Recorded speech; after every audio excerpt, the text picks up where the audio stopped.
Hello and welcome back to Fractals of Flora, this new channel about working with plants and entheogens as tools in a process for transformation and liberation and self-awareness. And I'm just here right now to share a little bit about where I currently am at and what's going on in my reality. So, um, I am just now about to wrap up a post diet for a plant that I recently did a dieta with. So, you know, my beard's a little untrimmed and my teeth are a little stained with mapacho, which typically happens. I go through a lot of mapacho during these dietas. It's a very strong wild jungle tobacco that they work with in Peru, where I did a lot of work on myself and training and studying, working with plants down there. And mapacho is one of the primary tools, one of the primary plants that we work with in that practice. Um, and since I am using mapacho pretty much all day long, it tends to stain your teeth. So I need to go to the dentist very soon. um, and mapacho is used as a way to connect with your energy. It's a good way to energetically bring more presence and strength, and it can help you connect with the energy of the plant that you're working with. And it can also help clear energy and stabilize and ground energy. It's really excellent for that. Um, a lot of people use mapacho to send and amplify their intentions. Uh, for me, it's a tool for connecting with energy, bringing presence, and bringing clarity, clearing energy. Um, Especially if you are having out of alignment energy, or if you experience intense things, or if you're going through thought processes, um, it works like a smudge. Uh, yeah, and it helps, it can help really bring energy back to centered and presence. But it's also used by people to connect with other plants that they've worked with. So, anyway, the plant that I am currently working with is called, the Quechua word is Chirksanango. In Shipibo, it's known as Mokapari. In English, it's known as yesterday, today, and tomorrow plant. And for me, it's a special and powerful plant. And I have a deep resonance with this plant. It's not necessarily psychedelic, but I would consider it psychoactive. And for me, it has been really helpful for bringing presence, focus, and alignment into myself. And it works really well for becoming more self-aware of what your energy is doing, especially, particularly around patterns and triggers. It works on the nervous system and it works very deeply, and can help clear things from the nervous system, whether that's physical illness or emotional and thought patterns. And it is also very helpful for bringing, like I said, focus, directness, and what I would say, wielding healthy edginess and being comfortable in that. So for me, I've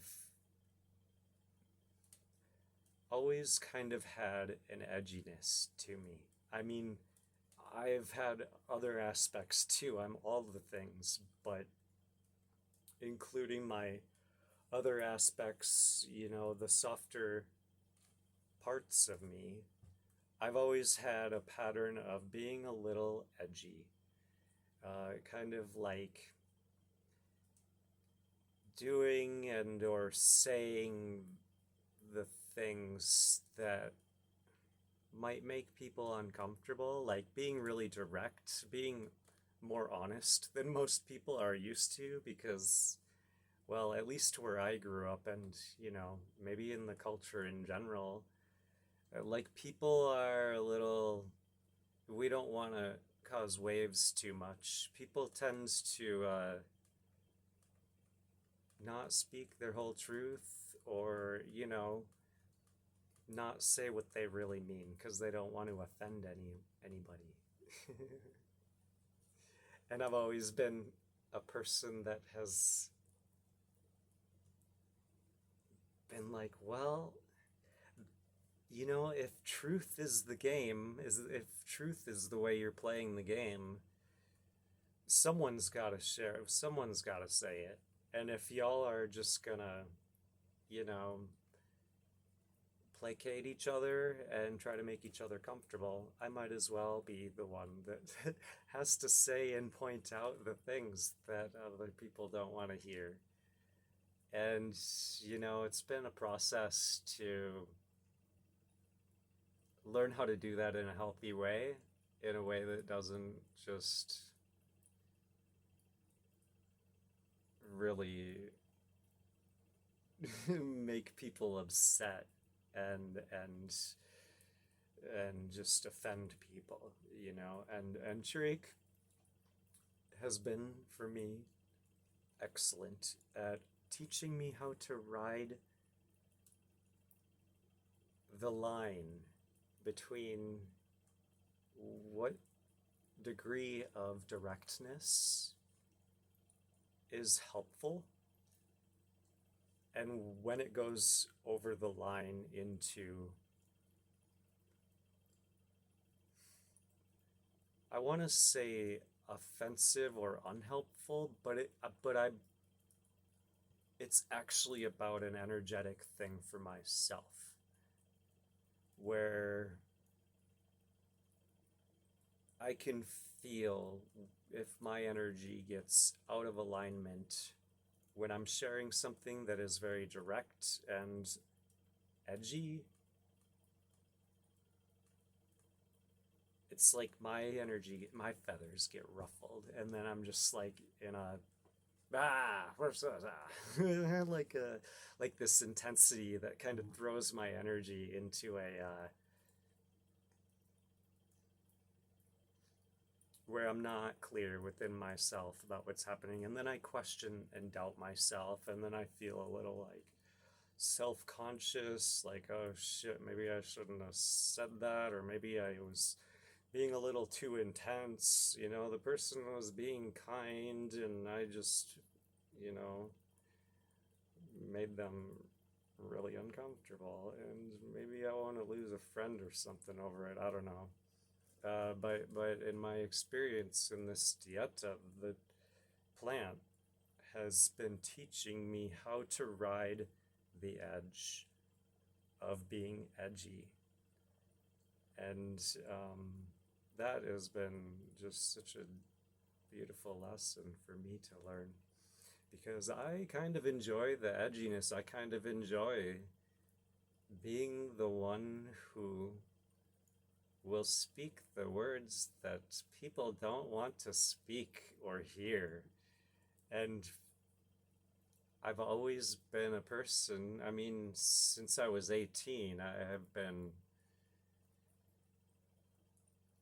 a person who is very aware of energy, and I can feel energy, and I can feel when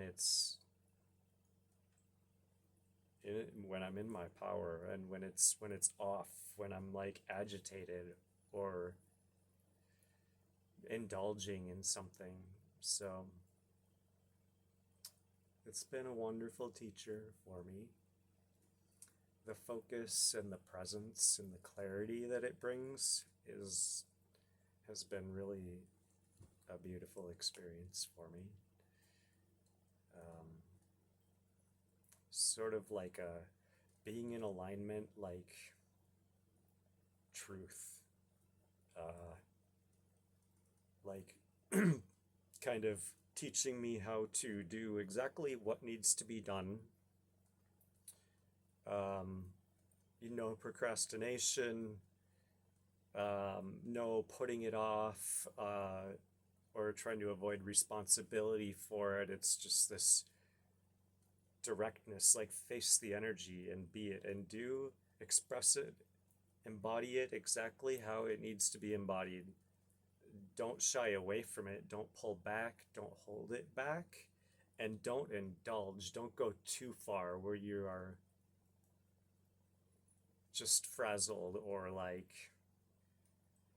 just like releasing anger that who knows where it came from on this person in this situation, and then you're like out of alignment, and you're just kind of indulging in your upsetness or your agitatedness or whatever. So it really, really allowed me to clearly see where I was getting triggered and how the triggers are affecting the way I'm expressing and embodying the energy.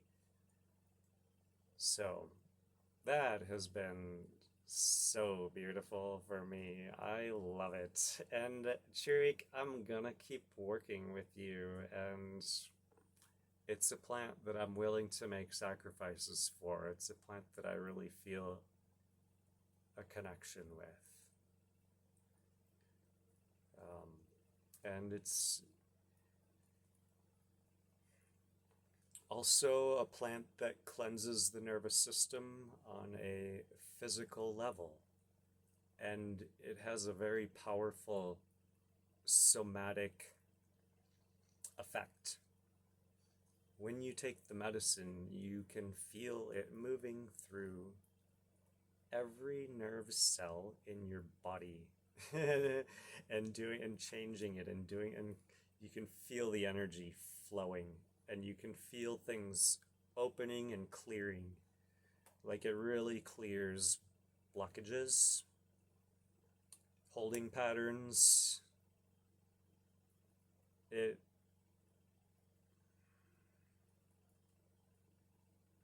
gives me a sense of flow, energetic flow. So it's really excellent for that thing. Yeah. But it's a really strong plan. I do not recommend anybody who is not properly trained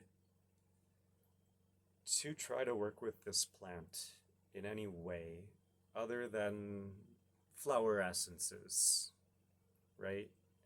Because when I work with it as a medicine to do this clearing work, and when I take it to for a dieta, I take fairly strong doses.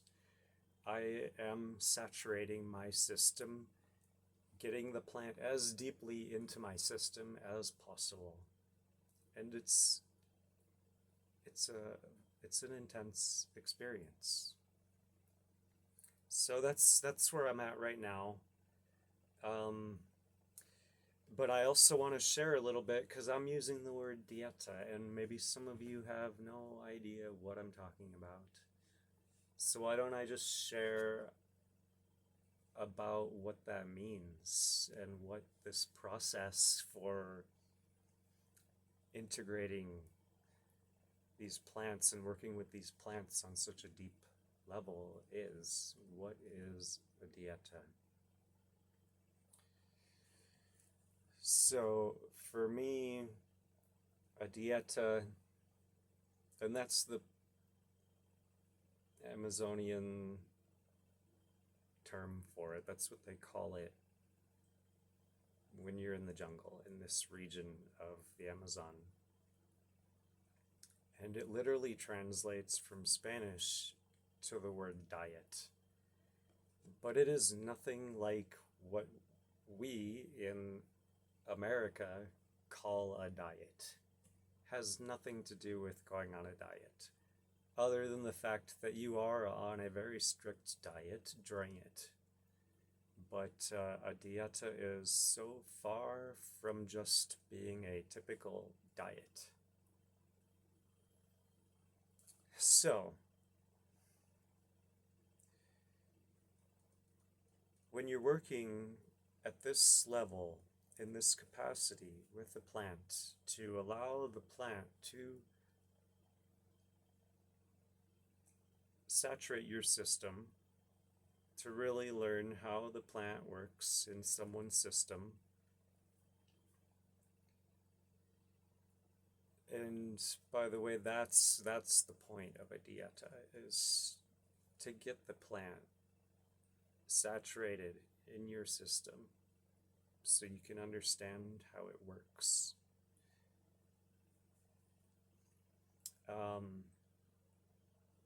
There's a variety of factors, aspects to it. One of them is the food diet. So you cut out a lot of food. You cut down to the bare minimum, the basics, super simple, bland, no seasonings or flavorings of any kind, no salt, no oil, no sugar, no dairy, no meat of any kind except for certain kinds of fish. Basically, when I'm on dieta, I eat steamed fish, steamed vegetables, lentils, quinoa, hard-boiled eggs, nothing, no oils, no added oils of any kind. And let's see, am I forgetting anything major?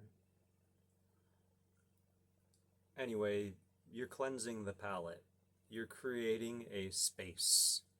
You're creating essentially like a blank canvas out of your system so that when you consume the plant has more space to work.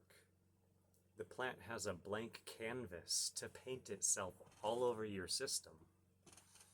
So you really get it deep in the cells, and you're really getting almost like a pureness of that plant. Like you're cutting out so much from your diet that the plant is really the only like strong thing that you're consuming. So it becomes noticeable in ways that it wouldn't otherwise.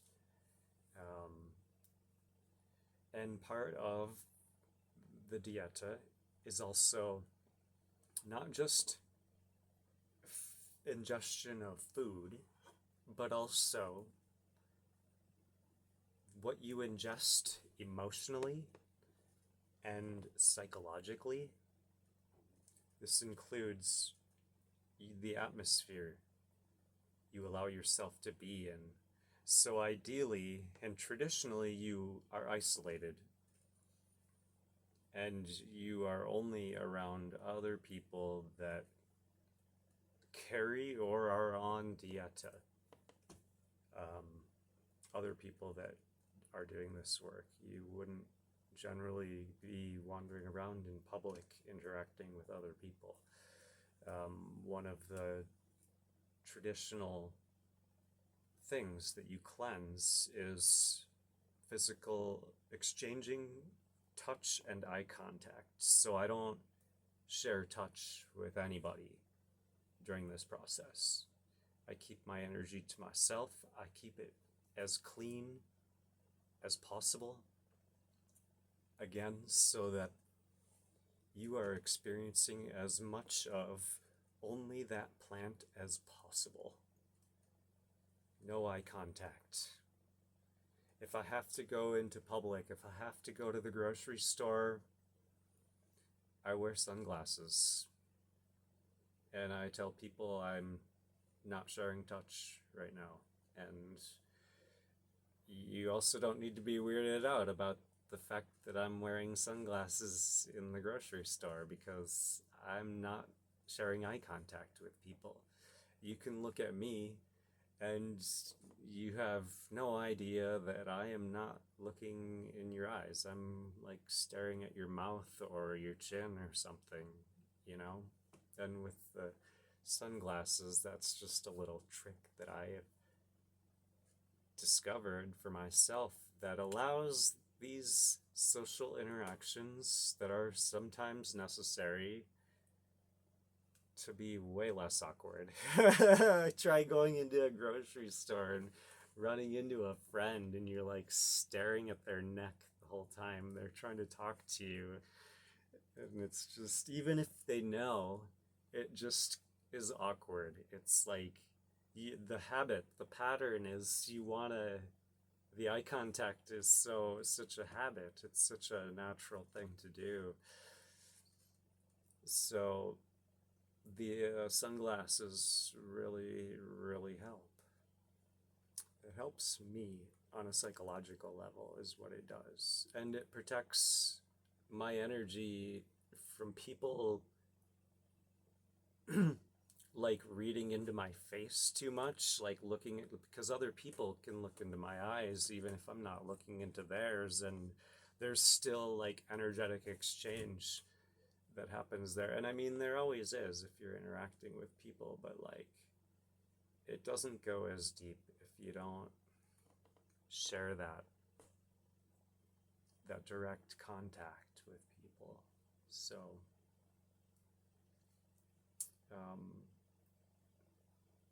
and yeah, I mean, it's essentially like a plant meditation, a meditation with a plant, where the meditation just, you're creating an environment for the meditation to drop in deeper and deeper and deeper by the day, every day.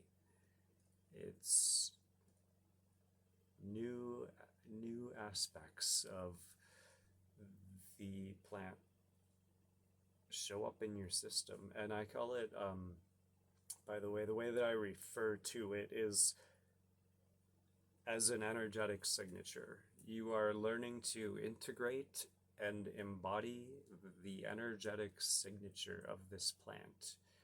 And that means the way that, if you know energy, it's like each plant has its own energetic signature. Each person has their own energetic signature. It's a feeling. It's really on the most subtle level. It's about the way the pattern of sensations that you experience when you are being as present as possible with that person, animal, plant, whatever it is. It all has a particular signature, a way of affecting how you experience it, how you feel about it, and perceptions go along with that, thoughts go along with that, which is another thing I didn't mention yet, is another aspect of this cleanse for the dieta to allow this plant in is your thoughts. So the more you can clean or purify your thoughts, it's going to promote the integration of this energetic signature into your system, because thoughts can also carry energy and create like energetic experiences in your body. So I mean, if you're walking around thinking about, daydreaming about like ice cream and cheeseburgers, that is creating less room for the plant to be with you. So one thing that I've really had to like learn how to manage is, so you're not supposed to be thinking about certain things like sex, food, stuff that you're basically, if you're not allowed to do it physically, it's not appropriate to be daydreaming about during a dieta. And so that's another thing I just mentioned. Sex off the table, masturbation off the table. So, but anyway,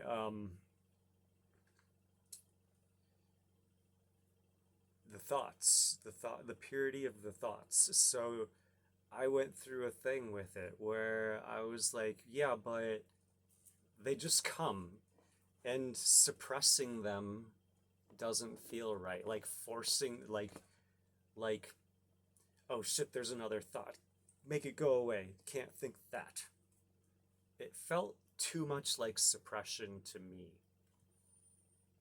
And I had struggled with that. I was like, yeah, but I learned to just, kind of let my thought patterns run their course, be aware of them, don't indulge, and they'll pass. In earlier diets, it's way more difficult. The mind is way stronger with these patterns that you're so used to. They're so ingrained in your system, and it's really hard sometimes to stop thinking about all the things you cannot eat or do. And what I'm learning is that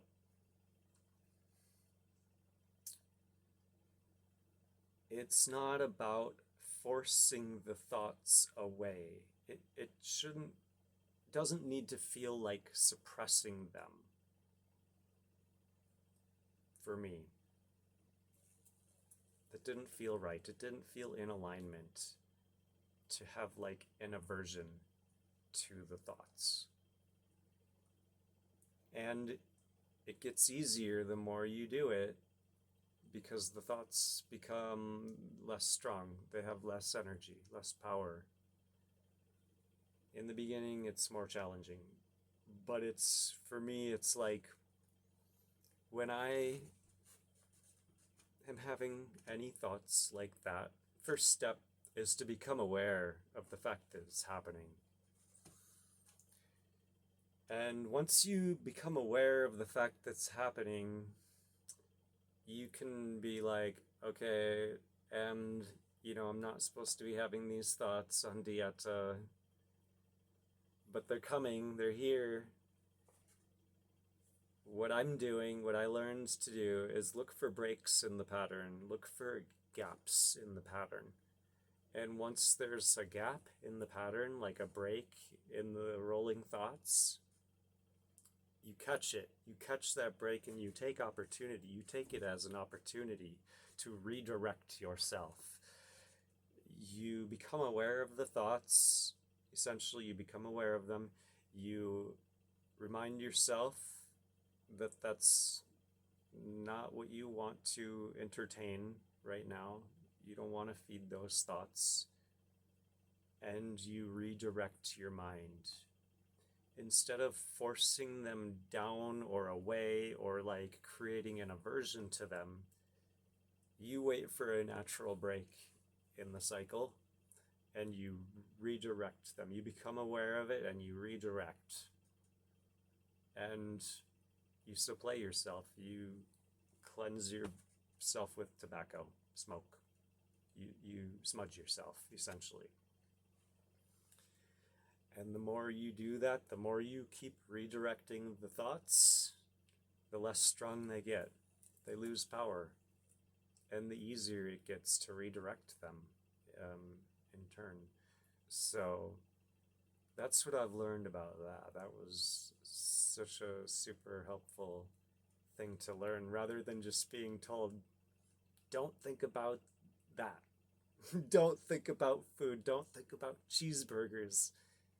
Yeah, but it sounds so fucking delicious right now. I can't help it. They just come. And that's how I learned how to deal with that. So that was a beautiful, useful tool for me.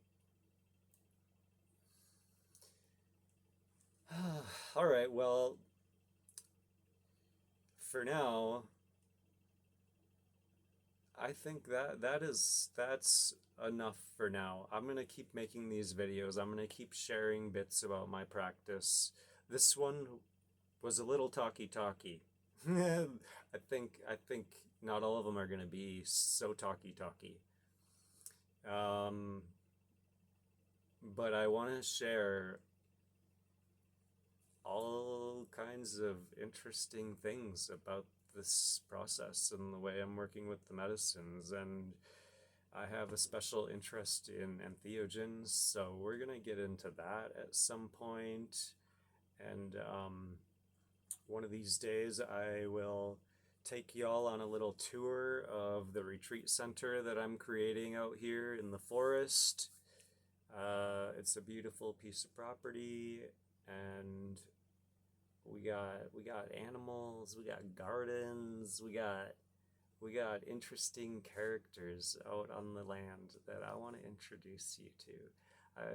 And it's winter right now, so there's a lot of plants that are in hibernation right now, but you'll get to meet them at some point.